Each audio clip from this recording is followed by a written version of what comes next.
Hello and welcome. Today, we're going to walk through something we all do, replying to an email. Now, I know it can sometimes feel a little intimidating, but I promise we'll take it nice and slow and make it simple. Let's get started together. Does this thought ever cross your mind? What if I click the wrong thing? Well, please know if it does, you are not alone. It's a very, very common feeling. And that's exactly why we're here today, to help you feel comfortable and confident so that worry can just start to fade away. So, to begin, what exactly is a reply?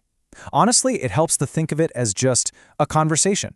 It's really no different than getting a letter in the mail from a friend and then sitting down to write a letter back. That's all it is. The official definition is pretty simple, isn't it? To send an answer back to the person who emailed you. This is how you keep in touch with your family, how you can get information from your doctor's office, or just say a quick hello to a friend. It's all about continuing that conversation. Okay, so how do we actually do it? Well, I've broken it down into 3 very simple steps for you. All you have to remember is find, type, and send. We're going to look at each one, nice and easy.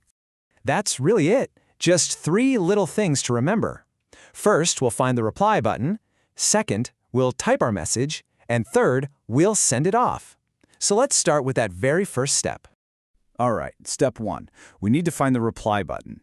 Now, most of the time, you'll find it either at the top or the very bottom of the email you're reading. And it often looks just like a little arrow that's pointing to the left, kind of like it's pointing back to the person who sent you the message in the first place. Once you click that reply button, a new blank space will pop up. This is your spot to write your message. It's just like getting a fresh piece of paper to write your letter on. You just type whatever you'd like to say right in that box. And now for the final step. Once you're happy with what you've written, you just need to look for a button that says Send. When you click that, your message is on its way. And you've done it. It's as simple as that. Great job. You now know the 3 basic steps. Now, let's just go over a couple of helpful little tips. These aren't complicated at all. They're just here to help you feel even more comfortable and safe when you're replying to emails. Sometimes you might see 2 reply buttons. One says Reply, and the other says Reply All. It's good to know the difference. Reply sends your message just to the one person who sent the email to you. It's like having a private chat. Reply All sends your message to everybody who got the original email. Think of that as making an announcement to a whole group of people. Most of the time, you'll just want to use the simple reply button. Now here's a wonderful little habit to get into. Before you reply to any email, just take a moment and ask yourself this simple question. Is this email from someone I know and trust?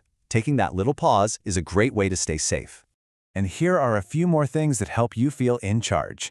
It's always a good idea to just double-check who the sender is. And you know what? It is perfectly okay to not click on links in an email if you're not sure about them. If an email just feels a little strange to you, you have every right to just delete it. Remember, you are in charge of your inbox.